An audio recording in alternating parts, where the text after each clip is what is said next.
তাসকিনি কি বাংলাদেশের প্রেস ইউনিটের নেতা?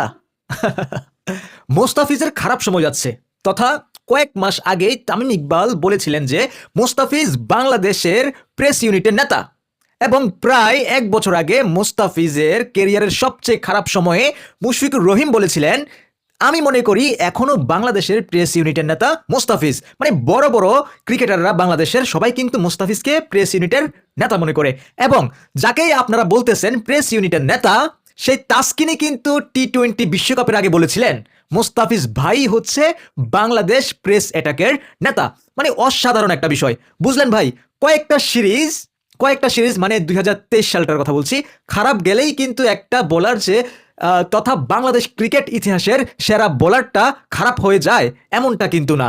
হ্যাঁ, প্রায় 8.5 বছরের সার্ভিস দেওয়া বোলারটা খারাপ হয়ে যায় না ভাই। মোস্তাফিজ ভালো পারফরমেন্স করতেছে, চমক দেখাচ্ছে এবং আগামীতেও কিন্তু দেখাবে। কি অসাধারণ ছিল ফিজের পারফরমেন্স!